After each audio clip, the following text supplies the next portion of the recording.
فریہ ایسا ہے کہ ہمارے پاس آپشن نہیں ہے. پیپلز پارٹی نے 15 سالوں سے جو کچھ سندھ میں کیا ہے اور جو آج بھی ان کا رویہ ہے اور جو وہ جس طرح سے شہر پر قبضہ کرنا چاہتے ہیں, کام کر کے دلوں کو جیتنا نہیں چاہتے, وہ اپنے پیسے سے الیکشن خریدنا چاہتے ہیں, وہ اپنی پولیس سے, اپنے آروز سے الیکشن کو خریدنا چاہتے ہیں, وہ شہر پر قبضہ کرنا چاہتے ہیں. ہمارے پاس اس کے علاوہ کوئی اور آپشن نہیں ہے کہ ہم اینٹائی پیپلز پارٹی جتنی بھی جماعتیں ہیں ان کے ساتھ ایک مضبوط اتحاد بنائیں. اچھا, یہ اس لیے بھی ضروری ہے, آپ کو پتہ ہے کہ یہاں پر ہمیں خاطر خواہ کوئی الیکٹورل حلقوں میں کوئی اس طرح کی کوئی ہمیں شاید ضرورت نہ ہو, اور نہ ہی پیپلز PMLN کو ہماری کوئی ضرورت پنجاب میں ہوگی, لیکن ہم اس الیکشن جیتنے کے اوپر بات نہیں کر رہے.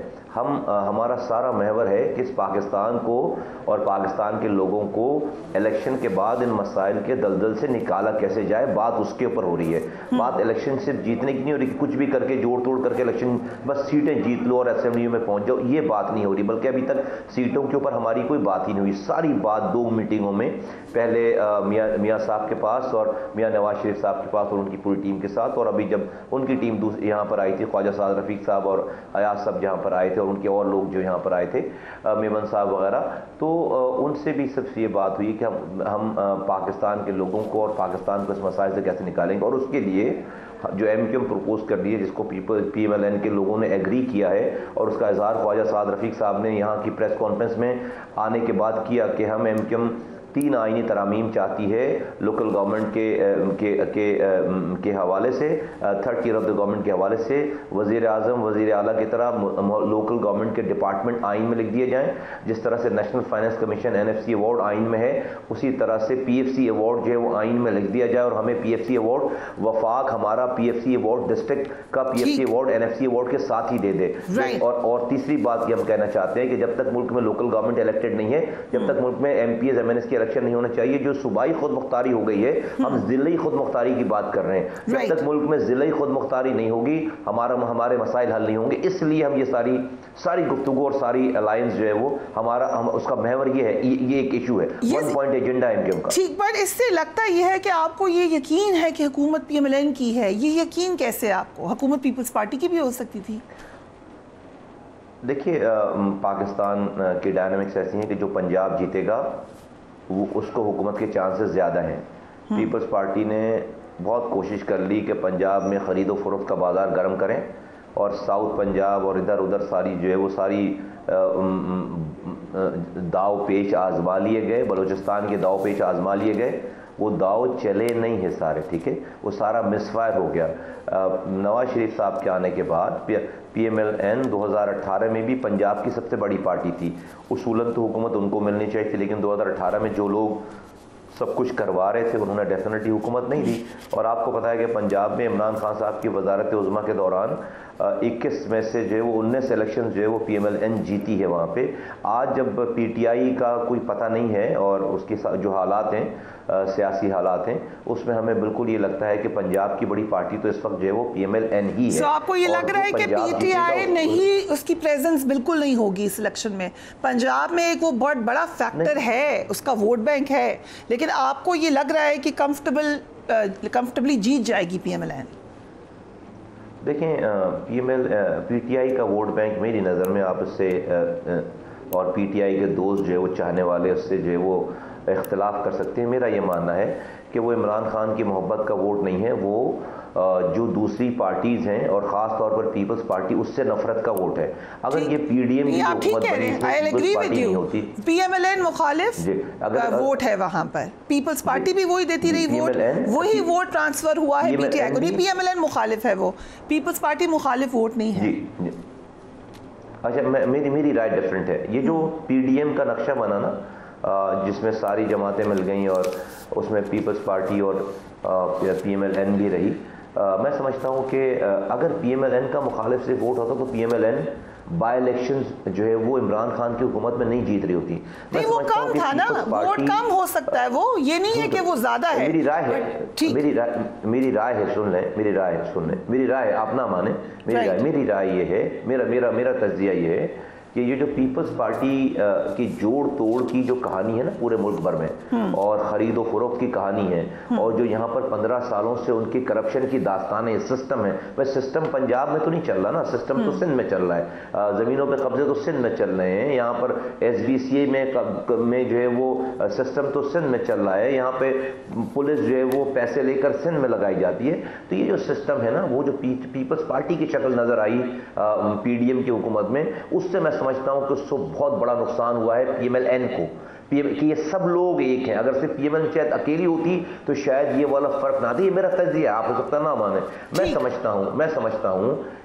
سمجھتا ہوں کہ اس کو اگر جو ہے وہ ڈفرینشیٹ کریں گے، اگر الگ الگ کریں گے PMLN والے، تو میں سمجھتا ہوں کہ پھر وہ عمران خان صاحب کی محبت جو ہے وہ لوگوں کے پاس اتنی نہیں رہ جائے گی. اور PMLN کا بہت کام ہے، گراس روٹ پہ بہت زیادہ کام ہے. آپ اس کو ایک دم سے وہ نہیں ہٹا نہیں سکتے، نکال نہیں سکتے پنجاب کی سیاست سے. رائٹ. PMLN کا کراچی میں کوئی ووٹ ہے کہیں پر؟ جی PMLN کے پاکٹس ہیں کچھ یہاں پر، جہاں پر وہ UC چیئرمین جیتتے رہے ہیں یہاں پہ PMLN کے. لیکن ہم نے PMLN کے ووٹ کو دیکھ کر PMLN سے دوستی کا ہاتھ نہیں بڑھایا ہے. اور چونکہ 16 مہینوں سے پچھلے 16 مہینوں سے MQM PMLN کی حکومت کا حصہ رہی ہے. اس میں ایک ہمارے ساتھ بہت ہی پلیزنٹ واقعہ پیش آیا. وہ تھا یہاں پر مردم شماری، جو کہ سندھ پاکستان میں مردم شماری ہوئی اور سندھ میں ہوئی. سندھ میں وزیر اعلیٰ، ان کے DCs، ان کے ACs، ان کے انیومریٹرز، ان کا جو رول تھا اس سینسس کے اوپر وہ بہت ہی نیگیٹو تھا. اور 7 اپریل کو یہ اعلان ہو گیا کہ سندھ کی آبادی جو ہے وہ 1 کروڑ، کراچی کی آبادی 1 کروڑ 30 لاکھ ہے، اور الیکشنز کی سینسس کی ڈیٹ ختم ہونے کا اعلان کر دیا جا رہا تھا اگلے دن. ہم ثبوت و شواہد لے کر جو ہے وزیر اعظم شہباز شریف صاحب کے پاس گئے، حسن اقبال صاحب جو وزیر ہیں ان کے پاس گئے. انہوں نے ہماری بات سنی، اور ہماری بات سننے کے بعد، ثبوت دیکھنے کے بعد، انہوں نے ڈیٹس ایکسٹینڈ کی 15 دن کے ڈیٹس ایکسٹینڈ ہوتے چلے گئے. اور جب 23 جولائی کو جب سینسس کی ڈیٹ کلوز ہوئی ہے، تو جو 7 اپریل کو 1 کروڑ 30 لاکھ پر کراچی کی آبادی کلوز کر رہے تھے، 2 کروڑ 3 لاکھ یعنی کہ 73 لاکھ لوگوں کے اضافے کے ساتھ، بازیابی کے ساتھ وہ سینسس کلوز ہوئی ہے. یہ جس سے 1 سیٹ انٹیریئر سندھ سے کراچی منتقل ہو گئی، 3 پروونشل اسمبلی کی سیٹ جو ہے وہ کراچی منتقل ہو گئی. اس سے ہمارا اعتماد PMLN کی گورنمنٹ پہ آیا کہ انہوں نے ہماری جائز بات اگر پوری نہیں مانی تو ہماری تھوڑی سی بات مانی، جس سے ہمارے دکھوں کا مداوع ہوا ہے. ایک تو یہ بات. دوسری بات یہ کہ ہم جو آئینی ترمیم کی بات کر رہے ہیں وہ الیکشن کے جیتنے کے لیے نہیں ہے، الیکشن کے بعد کی بات ہے. اب ہم آج کی MQM کوئی 52 نکاتی پروگرام یا 38 نکاتی پروگرام یا کوئی 10 پیجز کے ڈاکومنٹس وش لسٹ نہیں دینے جا رہے. ہمارا ایک ایجنڈا ہے، 1 پوائنٹ ایجنڈا، اور وہ کہ ہم پاکستان کے لوگوں کی دہلیز تک اختیارات اور وسائل وزیر اعلیٰ ہاؤس سے نکال کر لے کر ان کی گلیوں میں، ان کے پہاڑوں پہ، ان کے کھیتوں پہ، ان کے محلوں میں لے کر آنا چاہتے ہیں پورے پاکستان میں. یہ آئینی ترمیم صرف کراچی کے لیے نہیں ہوگی، پورے پاکستان کے لیے ہوگی، جس سے اختیارات اور وسائل نیچے گراس روٹ لیول پہ آئیں گے. اس کام کے لیے ہمیں بڑی پارٹی چاہیے، اور وہ بڑی پارٹی ہم سمجھتے ہیں کہ PMLN ہے پنجاب کی. ہمارے ووٹ، ان کے ووٹ، اور جو لوگ ساتھ جوڑیں گے ان کے ساتھ مل کر ہم آئیں گے. اور وہ اس بات کو، اس ہماری فلسفی کو ایگری کر رہے ہیں کہ ہاں پاکستان کے مسائل کا حل یہی ہے. اب ہم آ جاتے ہیں 2018 کے الیکشن ہی ہمارے پاس ریفرنس ہے کہ کون کتنا پاپولر اس وقت تھا. اب آبویسلی ایک 5 سال بعد کیا کارکردگی ہوگی. اس وقت آپ نے PSP کے پلیٹ فارم سے الیکشن لڑا، فاروق ستار نے الگ الیکشن لڑا، جبکہ MQM پاکستان نے الگ الیکشن لڑا. اب آپ یہی اس پہ بینک کر رہے ہیں کہ سب کمبائنڈ ہو جائیں، لیکن جب ووٹ بینک کو دیکھتے ہیں پھر بھی PTI کا ووٹ بینک زیادہ نظر آتا ہے. یہ بالکل ختم ہو جائے گا ووٹ بینک؟ اب ہم جماعت اسلامی بھی ایک فیکٹر دیکھ رہے ہیں، پیپلز پارٹی، یا یہ کہیں اور کنورٹ ہو جائے گا، یا آپ کو لگ رہا ہے کہ یہ آپ ہی کا ووٹ تھا جو PTI کے پاس گیا اور واپس آ جائے گا؟ What's your assessment? دیکھیے 2018 کو آپ کے الیکشن کو آپ بیسس بنا نہیں سکتے، کیونکہ جیتنے والا بھی اس الیکشن کو نہیں مانتا اور ہارنے والا تو مانتا ہی نہیں ہے. RTS سسٹم خراب کر کے آپ نے سوئے ہوئے ہارے ہوئے بندوں کو صبح اٹھا کر یہ بتایا کہ بھائی آ جاؤ، اٹھ جاؤ، تم MNA بن گئے ہو، تم MPA بن گئے ہو. یہ کوئی چھپی ہوئی بات تو فریاد نہیں ہے نا، اب تو کوئی چھپی ہوئی بات نہیں ہے. سو ایسا نہ ہو کہ دوبارہ ہو جائے. ابھی ہم نے کیا میجرز لیے ہیں کہ ایسا دوبارہ نہ ہو؟ اچھا، میرا اس پہ میری ٹیک یہ ہے کہ پاکستان آج کا پاکستان، اس پہ آپ نے اتنے زخم مار دیے ہیں پہلے ہی، یہ آلریڈی وینٹیلیٹر پہ ہے، آئی سی یو میں ہے، اب اس مریض کے اوپر آپ زیادہ تجربے کر نہیں سکتے، ٹھیک ہے؟ یہ بالکل آپ کا یہ خدشہ ٹھیک ہے کہ کوئی یہ کر سکتا ہے، لیکن اب یہ ایڈونچرزم جو ہے وہ ہو نہیں سکتا کہ تباہ برباد کر دیا پورا فیبرک، آپ نے پولیٹیکل انسٹیبلٹی کر دی، اکانومک کرائسس جنم دے دیا۔ اب یہ عمران خان صاحب نے آئی ایم ایف سے ایگریمنٹ کر رکھا تھا، صرف اپنی پاپولیرٹی کے لیے انہوں نے سبسڈیز میں اضافہ کر دیا، سبسڈیز دے دیں، جس سے آئی ایم ایف نے ٹرانچ جو ہے وہ روک لیے۔ آئی ایم ایف کے پاس کہتے تھے کہ جائیں گے نہیں اور جو ہے وہ خودکشی کر لیں گے، ان کے فائنانس منسٹر نے 11 مہینے لگا دیے، جو وہ ڈالر بڑھنا شروع ہوا ہے تو آج تک رکنے کا نام نہیں۔ تو یہ ایک نہ رکنے والی، جب آپ کو یہ غلط کام کر لیتے ہیں، غلط طریقے سے لوگوں کو لے آتے ہیں، آپ پورے ملک کو تہس نہس کر کے رکھ دیا آپ نے۔ اگر آپ یہ تجربہ دوبارہ کرنا چاہتے ہیں، میں تو نہیں روک سکتا، بہت چھوٹا سا کمزور سا آدمی ہوں، میری پارٹی بہت کمزور پارٹی ہے اس حوالے سے، لیکن یہ ملک آپ کا متحمل ان کاموں کا نہیں ہو سکتا۔ تو آج جو حالات ہیں اس ملک کے، میں سمجھتا ہوں کہ سینس پریویل کرنا چاہیے، اور سینس پریویل کر رہا ہے۔ مجھے ایسے کوئی ابھی آثار، ایسے اثرات نہیں لگ رہے۔ میں سمجھتا ہوں کہ جو اگر بہت 100% فیئر اینڈ فری نہیں ہوئے تو کم سے کم جو وہ والی زیادتیاں نہیں ہوں گی اس الیکشن میں جو 2018 میں جیتی ہوئی پارٹیوں کے ساتھ ہوئی ہیں۔ اور آج کی جو ایم کیو ایم یہ ہے، یہ زیادہ متحد ہے، یہ زیادہ یونائٹڈ ہے، یہ زیادہ مضبوط ہے، اور جو لیگیسی ہے 15 سال پیپلز پارٹی کے کام کرنے کی، انہوں نے پینے کا پانی دیا نہیں ہے، آج بھی کھلے ہوئے گٹر میں بچے گر کر مر رہے ہیں، 5 لاکھ نوکریاں دی ہیں، ہمیں کوٹے پہ بھی کوٹا نہیں دیتے، ہمارے کوٹے پہ بھی جو جعلی ڈومیسائل بنا کر ہمارا کوٹا کھا جاتے ہیں، ہر طرف تباہی بربادی ہے۔ تو میں سمجھتا ہوں کہ آخری کام اس شہر میں ہمارے ہاتھوں سے ہوا تھا۔ میرے زمانے میں یہ شہر دنیا کے 12 تیزی سے ترقی کرنے والے شہروں میں شامل تھا۔ آج پیپلز پارٹی کے دور کے 15 سال کے دور کے بعد یہ شہر دنیا کے officially 5 worst living cities in the world میں شامل ہے۔ اس سارے حالات کو دیکھتے ہوئے ہم یہ سمجھتے ہیں کہ مصطفیٰ کمال صاحب کہ سارا الزام نہ ڈالیں ایسے کھل کر، اس سارے عرصے میں ایم کیو ایم کیا بالکل حکومت کا حصہ نہیں رہی؟ کدھر تھی ایم کیو ایم؟ وہ بھی تو پارٹ آف دا پرابلم یا پارٹ آف دا سلوشن کم سے کم نہیں تھی؟ یہ بھی بات مان لیں، یہ تو کہہ دیں کہ یس ماضی کی ایم کیو ایم بھی انہی کا حصہ رہی اور نہیں کر سکی ڈیلیور، اب ہم ایک نئی ایم کیو ایم ہے، تھوڑا سا چینج تو کریں اس بات کو۔ میں نہیں کہتا کہ ہم جو ہے بہت سب سے اچھے لوگ ہیں، لیکن میں کہتا ہوں کہ ہم سارے بروں میں کم برے لوگ ہیں، we are the lesser evil, اور اگر آپ بروں میں ڈھونڈیں گے تو ہماری برائیاں سب سے کم ہیں۔ میں نہیں کہتا کہ ہم سب سے، ہماری غلطیاں ہیں، میں مانتا ہوں ہماری غلطیاں ہیں، ہماری کوتاہیاں ہیں، اور لیکن آج ہمارے فیصلے یہاں ہو رہے ہیں، زمین پر ہو رہے ہیں، پاکستان میں ہو رہے ہیں، اور ہم روزانہ اپنی غلطیوں کو، کوتاہیوں کو کم کر رہے ہیں، ختم کر رہے ہیں ہم ہر دن کے گزرنے کے ساتھ۔ اور ہم نے اس 1 سالہ دور میں بہت بڑی اچیومنٹس کی ہیں، اور اس میں سب سے بڑی اچیومنٹ سینسز میں 73 لاکھ لوگوں کو ایڈ کرانا۔ کوئی مظاہرہ نہیں کیا، ایک لڑکا شہید نہیں کروایا، ایک لڑکے کو لاپتہ نہیں کروایا، کسی کارکن کو گھر چھوڑ کر جانا نہیں پڑا، کسی کو گالی نہیں بکی، بردباری کے ساتھ، جوائنٹ ایفرٹ کے ساتھ اپنے کیس کو پریزنٹ کیا، اور ہم نے اپنا رزلٹ حاصل کیا، اور 37% کراچی کی آبادی ہوگی سندھ کی آبادی کے مقابلے میں، وچ از اے گریٹ اچیومنٹ۔ 33% سے 37% پہ چلے گئے، گریٹ اچیومنٹ۔ اگلے سینسس میں ہم 50% کراس کریں گے۔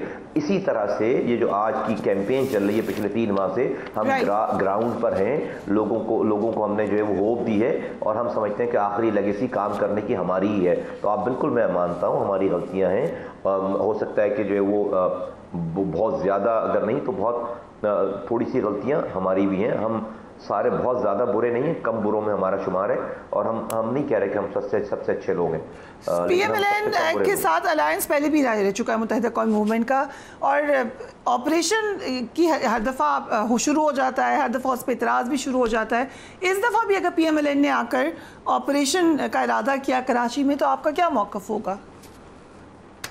کیا آپریشن کریں گے؟ کنسیڈرنگ کہ بار کہہ رہے ہیں بریگیڈیئر حارث کہ حالات بہت خراب ہیں اس وقت، زبردست آپریشن کی ضرورت ہے، تو انٹرم گورنمنٹ کہہ رہی ہے بار نہیں کہ ہمارے ایم کیو ایم کے اوپر آپریشن کی ضرورت ہے، کوئی ٹارگٹ کلیم کر رہی ہے کوتانا خاصہ یہاں پر ہو رہے ہیں، یا کوئی آپریشن کی ضرورت ہے؟ آپریشن تو آبویسلی کرمنلز کے خلاف ہوتا ہے، اب اگر وہ پولیٹیکل پارٹی سے ان کا تعلق نکلا ہے وہ الگ بات ہوتی ہے، ہوتا تو وہ کرمنلز کے خلاف ہے ہمیشہ۔ نہیں، اس پورے سینیریو میں 7 سالوں میں کوئی ایم کیو ایم کو بلیم نہیں دے رہا، پہلے ایم کیو ایم کے لوگ بلیم دے رہے ہوتے تھے, شہر میں مسئلے مسائل ہو رہے ہوتے تھے, کہیں نہ کہیں سے ایم کیو ایم کا نام آ رہا ہوتا تھا.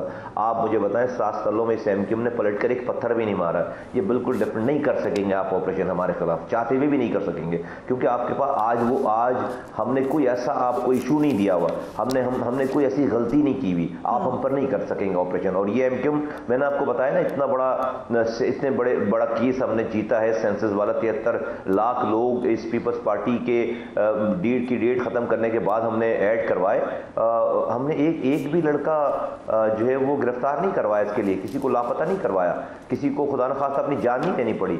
تو آج کی ایم کیو ایم بہت بردبار ہے اور کوئی ویسٹڈ انٹرسٹ نہیں ہے, ہمیں کوئی ادھر ادھر سے کالیں نہیں آ رہی اور ہم اپنے فیصلے خود یہاں پر کر رہے ہیں. آپ ہم پر نہیں کر پائیں گے آپریشن. ہاں یہاں کے جو اسٹریٹ کرمنلز ہیں ان کے خلاف ہونا چاہیے, جو لینڈ گریبر ان کے خلاف ہونا چاہیے, جو یہاں پر SBCA میں مافیا بیٹھی ہوئی ہے چھتیں ڈلواتی ان کے خلاف ہونا چاہیے, اور یہاں پر جو سسٹم چل رہا ہے پورا سارا. لیکن آپریشن کرے گا کون؟ آپ جو ہے وہ پورے ملک سے جو ہے وہ لا کے لوگوں کو SHOs لگاتے ہیں پیسے لینے کے 3 مہینے کے لیے. اربوں روپے کا جو ہے پولیس میں سسٹم چلتا ہے سارا, تو بڑے سسٹم ہیں یہاں پہ. تو وہ جو لوگ پارٹ آف دی پرابلم ہونے, پارٹ آف دی سولوشن ہونے چاہیے, وہی تو پارٹ آف دی پرابلم ہے. تو میں نہیں سمجھتا کہ جو ہے وہ ان کے ذریعے آپریشن جو ہے وہ, یہاں پر پانی مافیا ہے, یہاں پر گٹکا مافیا ہے, تو ہاں ان کے خلاف ضرور ہونا چاہیے. یہ آپ نے بڑی اچھی بات کی, آپ نے ایکچولی نیو بگننگ والی بات کی. آپ نے کہا 7 سال میں ایم کیو ایم چینج ہو گئی. آپ نے تو اس وقت ایم کیو ایم کو چھوڑا ہے, میں آپ کو کریڈٹ دے دیتی ہوں. جب پیک پہ تھی کوئی نہیں چھوڑا تھا, آپ الگ ہوئے, آپ نے کھول کر بتایا کہ کیا کیا مسئلے ہیں, مہاجر جوان کو خراب کر دیا, اس کو غلط کاموں میں لگا دیا. یہ آپ ہی کی اسٹیٹمنٹس ہیں. So now you think looking in hind side کہ وہ ایک زبردست آپریشن کیا تھا PMLN نے کراچی میں, اور اس کا نتیجہ یہ نکلا کہ نہ صرف ایم کیو ایم کی تطہیر ہوئی بلکہ کراچی کی بھی تطہیر ہو گئی, ایک کرائم فری آلموسٹ سٹی بن گیا. کیا ہم اس کا کریڈٹ پھر PMLN کو دے دیں؟ نہیں, اس کا کریڈٹ آپ جو ہے وہ پہلے مجھے دیجیے, آپ انیس قائم خانی کو دیجیے, اس کے 3 مہینے کے بعد پھر آپ ایم کیو ایم پاکستان کو دیجیے. سب سے پہلے یہ آواز ہم نے اٹھائی 3 مارچ 2016 کو. 35 سالوں سے آپ آپریشن کر رہے تھے, آپ کامیاب نہیں ہو رہے تھے. تو یہ باہر سے یہ ہم نے اپنے کنوکشن کے ساتھ اپنے ضمیر کی آواز پر, اور بغیر کسی لالچ کے, بغیر کسی خوف کے, اپنی سینیٹرشپ کو, اپنی رابطہ کمیٹی شپ کو اپنے کمفرٹ لیول سے باہر آ کر, اور جہاں پر سچ بولنے کی سب سے چھوٹی سزا موت تھی, اپنی زندگیوں کو داؤ پہ لگا کر ہم نے یہ پہلا کام کیا, اور بغیر گولی چلائے یہ کام کیا, ہتھیاروں سے نہیں کام کیا. کوئی ہتھیار بردار جتھے لے کر نہیں آئے ہم, جو ماضی میں ہوتا رہا ہے. آواز دعوت دی ہے, ایک لڑکے کے دل اور دماغ پر کام کیا ہے, اور پھر ہم نے ریاست سے کہا کہ ایک دفعہ ریاست ماں جیسی ہوتی ہے, ایک دفعہ کراچی کے نوجوانوں کو موقع دے. میں شکر ادا کرتا ہوں اللہ تعالیٰ کا اور پھر پاکستان کے ریاست کے اداروں کا کہ انہوں نے یہاں کے نوجوانوں کو ایک موقع دیا ہے. آج جو یہ امن ہے اس کا پہلا کریڈٹ جاتا ہے اس کراچی کے نوجوانوں کو, جنہوں نے غلط رستے پہ بلانے والوں کو انکار کیا, غلط کام کروانے والوں کو انکار کیا, را کے جو یہاں پر نیکسس تھا اس کو بسٹ آؤٹ کروایا, اور یہاں پر کیشز آفٹر کیشز جو ہتھیار تھا شہر میں وہ جمع کرایا. اور آج اس شہر میں اگر امن ہے تو وہ اس لیے کہ اس کی جو لیڈرشپ ہے وہ ساری زبانیں بولنے والوں کے ساتھ جا کر مل گئی. یہ سارے کریڈٹ دے کے آخر میں ایک نواز شریف صاحب کو بھی دے دے کریڈٹ, آخری والا دے دے ان کو, لاسٹ کریڈٹ دے دیجیے. چلے مجھے دے دیا. Talking of Balochistan, last question to you. Nawaz Sharif صاحب بلوچستان تشریف لے گئے باپ پارٹی کے لیے, کیا کراچی نہیں آئیں گے, آپ لوگوں سے بات چیت نہیں کریں گے ادھر؟ ویسے ہماری طرف سے کوئی اس طرح کی کوئی ڈیمانڈ نہیں ہے, ان کا ملک ہے, وہ جہاں چاہیں جائیں, اور وہ یہاں آئیں گے تو موسٹ ویلکم آئیں گے ہی یقیناً. سندھ کا ان کو دورہ ان کی پارٹی نے کروانا ہی ہے, انہوں نے کرنا ہی ہے, اور وہ آئیں گے تو مجھے امید ہے کہ کراچی بھی آئیں گے, سندھ آئیں گے تو کراچی بھی آئیں گے, اور ہو سکتا ہے ہماری ملاقات بھی ہو. لیکن کوئی اس طرح کی کوئی طے یا کوئی ڈیمانڈ یا کوئی اس طرح کی کوئی گفتگو ایسی نہیں ہے, ہم اپنا کام کر رہے ہیں. رائٹ. مصطفیٰ کمال صاحب, thank you so much for joining us on News Age. ایک بریک لیں گے, اس کے بعد غازہ کی صورتحال مزید خراب سے خراب تر ہوتی چلی جا رہی ہے, سیز فائر دور دور تک نظر نہیں آ رہا, اور انسانیت بلک رہی ہے. Right after break.